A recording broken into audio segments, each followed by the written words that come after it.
quit that. What are you doing that for? Ow. Oh, you can't see him. Oh. You can see it. Wait, you can see it. Oh, you can't see it. Look, you can't see it. Oh, that was a funny joke, too. Well, I'm actually holding a pear in my hand. You can see the shape of it. And I was going to keep doing it, and I was going to go, oh, he's paranoid. Okay? Sorry, you big fruit. Kensil Culture, puppets, props, puns, podcasts.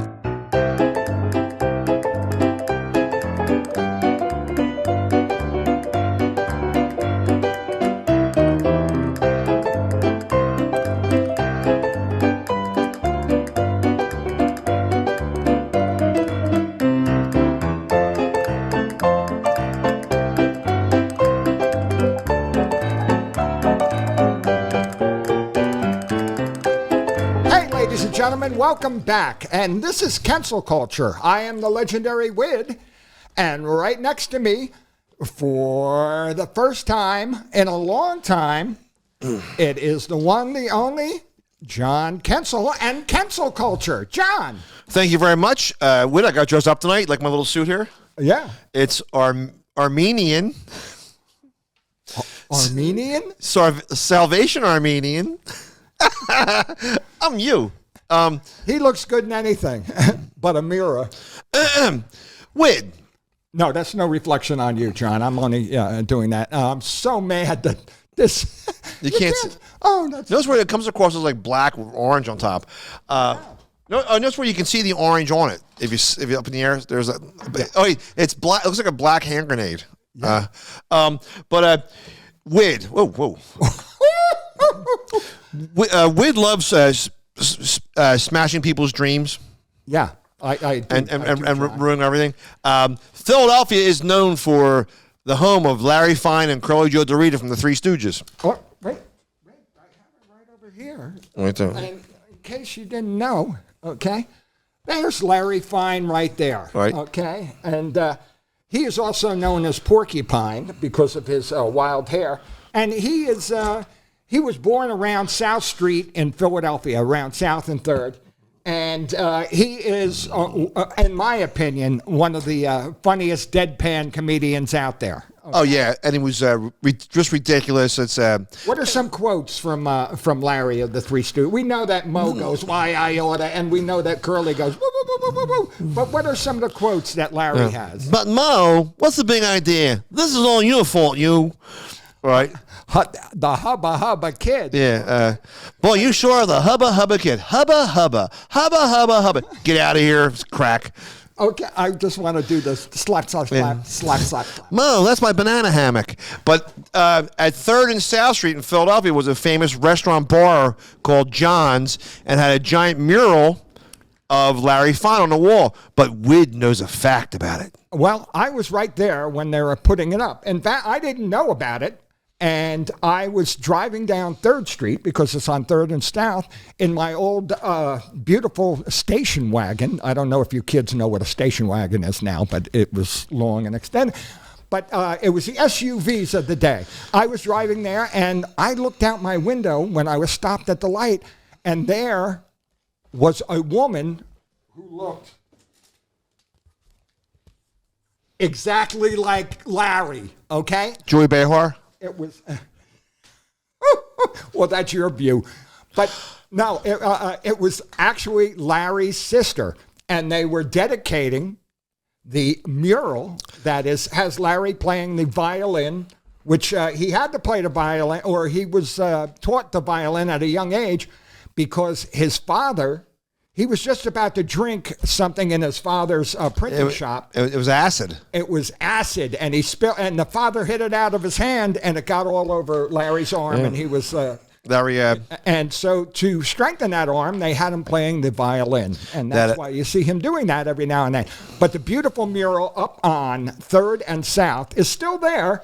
And the restaurant that actually commissioned it is not. Okay? Yeah, but you found that he wasn't raised in that house. He was down the block. No, he was down the street, and it was, the sentiment was there, and the mural is still there. And Really, You know- it's not like he was Edison or Einstein or somebody like that where you want to go see their home. It He was also Larry. so he spilled the acid on his arm, and doctors say he would never use it again unless he worked on it. So he practiced violin, but he also took up boxing. And the woman that we said Larry's sister, when I was in, She looked like she went a couple rounds with him. when I was in college, I used to detail cars, and one time, a large African American gentleman in a limo driver outfit pulls up with a Lincoln Town car to our detail place in Northeast Philadelphia. Okay. And he said, "Guess what I have in the car?" And I said, "Ron Jeremy?" And he goes, "No." And he pretended to poke me in the eyes, right? And I didn't know what that meant. I thought it was like the Crips and the Bloods gang symbol. Oh, I would have been scared, John. And here it was Larry Fine's brother and sister, the woman he was just talking about, right? And they were the brother. All right. I don't think it was a brother. I think it was a brother-in-law. Oh no, that's another one. Okay. Larry had a brother named Mo, but it was short for Maurice, right? And we all know Curly, Shemp, and Mo were brothers, but that doesn't mean there's not somebody else in the world can't have the name Mo. But it was M-A-U. Larry had a brother named Maurice, and he wrote a book called Larry, the Stooge in the Middle. And they were on their way to a book signing, and they wanted their car to look nice for the book signing. Okay. Right? And they gave me a copy of the book autographed. Okay. Oh, wow. My friend, who's a Civil War reenactor, Milkman, Korean War. Yes, that's a noise his brain makes. He was sick in the hospital with pneumonia. That he said was parrot fever because he just bought a parrot. And parrot fever. I know we're trying to talk about the Three Stooges here. He bought a parrot just previously. Parrot fever. Right? And he got sick. It wasn't that he smoked 4 packs of cigarettes a day. No. But they thought that the dander from the parrot feathers infected his lungs. That's what happens with parrots. Well, honest to God, because their feathers get into your lungs and they perforate the lungs. Yeah. Okay? And I had a friend who had those issues. Well, the parrot fever was but it was mostly a disease that South Sea pirates got in the 1700s, right? But anyway, so I lent him the book, Larry, the Stooge in the Middle, autographed by Larry's brother Maurice, short for Mo for short. Well, when my friend gets out of the hospital, he gives me the book back. I gave him something to read. Right. All the vintage rare photographs in the book of Larry growing up in Philadelphia and Larry this night. He drew Hitler mustaches and devil horns on all the pictures with a pen and ruined the book. Right? That is a sin on so many levels. And just recently, my friend Sean, he lives in Northeast Philadelphia. Okay. He went over to his wife's house, her parents' house, in-law's house, and there's a kid there who just moved in next door. A kid that's like a 38-year-old guy. And he's looking at the kid, and he goes, the kid looks like somebody, right? And here he goes, the kid looks like Larry. And the kid says, "Hey, you know who my grandmother was?" And here it's Larry's Larry's sister's great grandson. He bought the house next door. She taught what do you call it when in the 60s and 50s business. She's a business teacher at a high school in Philadelphia. Secretarial school? Something like that, but that was Larry's sister. And the brother-in-law was the one on the set who used to do the sound effects. Yes. Okay. Mo would throw the stuff. Mo would throw, he would throw, and he had a very good pitching arm. For how many did they make? How many shorts? I think 180. Wow. And I mean 80 year or 150. Out of 6 of those, there was somebody who wasn't really somebody. Now, I always thought this was neat. Curly died in 1952 at the age of 48 of several strokes. Horrible. Yes. Married 4 times, drank, smoked, collected dogs. And he liked dogs. He was a good man. Yes. But he would, he had his party problems. In 1946, they made I think it was either Halfwit's Holiday or Hoi Polloi, but it was a movie. And you could actually see Curly had strokes in the early 40s. Right. Instead of like, woo, woo, woo, Mo, look. Yeah.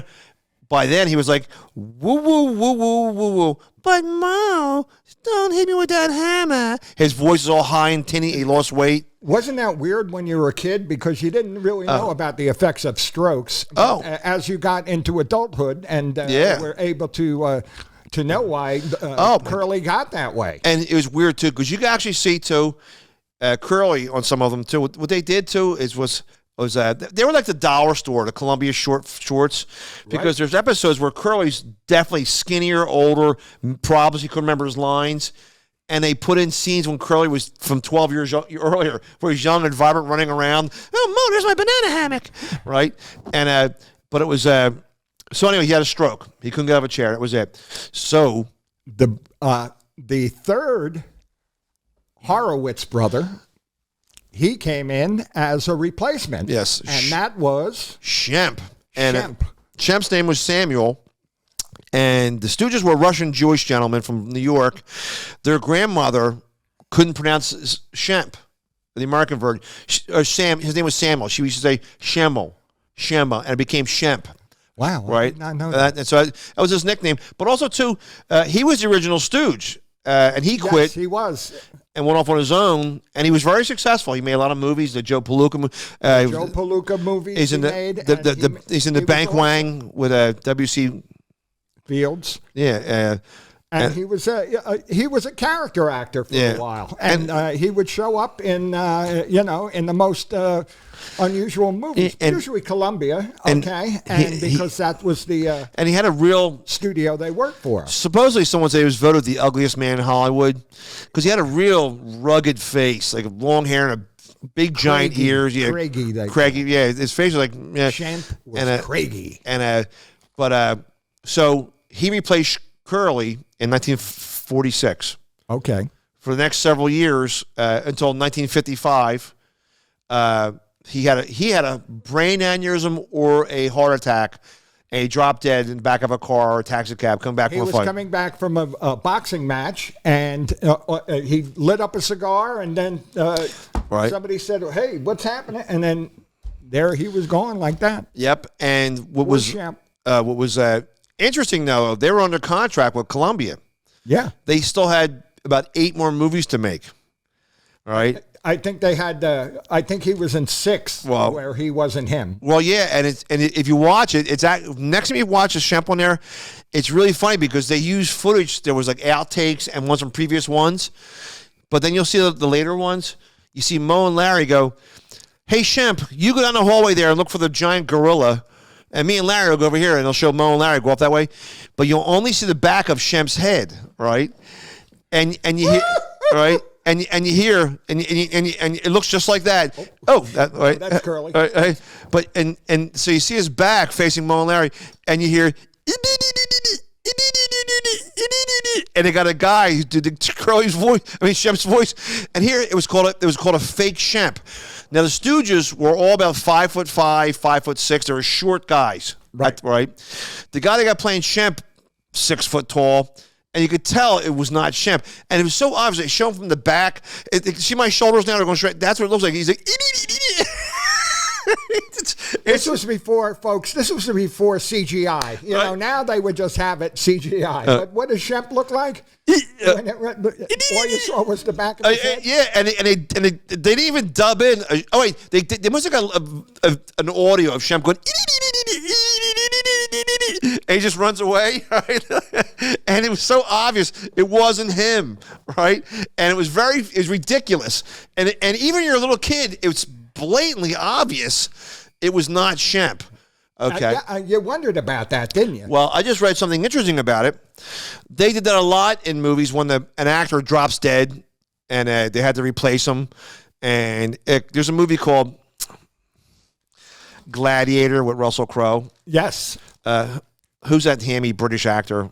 Oliver Reed. Oliver Reed. He's in the movie, right? Well, he dropped dead. And he drank 15 shots or something like that, or some incredible amount of alcohol. But he was always known for that. He was, and that movie's like in the 90s. It's a great movie too, right? Yeah. That's one of the first films where they so they got a double and they superimposed his face onto the double. All right. So that was commonplace. They did it in several movies. And they did it in Plan 9 from Outer Space. That's right there. I'm looking. Bela Lugosi made himself Heroin. No, he was a hero. He wasn't a. Oh, I'm sorry. Heroin addict. There was no syringe benefits to that. Well, Yes, he was. He made himself die during. You know what's weird too. Plan 9 from Outer Space. It's known for being the worst movie ever made of all time. Ed Wood, right? It's awful, right? Well, he was friends with Bela Lugosi, and he would go to Bela Lugosi's house and hang out with him, right? And he would videotape him with like a homemade sound camera. Not videotape, right. Super 8 film. And he had Bela Lugosi walk around his lawn with the cape on and just say things to the camera. Well, he made a whole nother movie and just put Bela Lugosi in the movie from home footage. And it's awful and lousy. Well, for continuity, because Bela Lugosi dropped dead and he was buried in his Dracula cape. Right. Ed Wood got his dentist. It's his dental, his dentist, who's about 6'5" to play him, and look nothing. Yeah, if you can see the like picture Bella. here, he's just walking around the cape going blah blah blah blah blah. I want to touch your banana hammock, and it was just ridiculous. And but what's it's interesting about that because this has happened on several films. It also kind of ruins the movie too. I don't like going to movies and the guy died, like Heath Ledger in the Batman second one. I don't like it. It's creepy and weird. The guy in The Crow. The guy. Yeah, that movie. Brandon. They finally made a law against it unless there's written permission from the actor, which is hard sometimes too. If here's an older actor to get on a movie, they have to sign a contract, like be in good health or go through a physical and stuff. All right. So in Back to the Future, Crispin Glover, the weirdo. Hey, Biff, leave me alone. He was thrown off the David Letterman. Yeah, for kicking him. Right? He's a weirdo. Well, you can't use a fake shemp now without express written thing from either the actor who died or his family that you can do that. Because in Back to the Future 2, Crispin Glover was not in the movie. So what they did was they got an actor that looked just like him and put makeup on him. And he looked just like him, the actor who did it. I met him at horror conventions. Well, Crispin Glover sued and said that was my image, and you're pilfering off my image. So that's what it says right. Did he win that case? I think he did. He did get a settlement, but that's what it says right there. That method violates the actor's original personality rights. Right. But anyway, so Sam Raimi, who made all the Evil Dead movies, and he's a great director. Did you get any money from when they used your image on the back of poison bottles? You just right there. I like the 3D effect. What a creep. John, I'm so happy that you're talking about the Three Stooges because I got you a gift because I knew that you were talking about the Three Stooges. A Joe Besser banana hammock. Yeah, that's for you right here. That's the gift. What is it? Okay. What is it? I'm not going to tell you. It took me a long time to wrap that. Is there something in it? Yeah. Can I turn it over? I reach into it. Yeah, you can turn it over. Okay. Oh.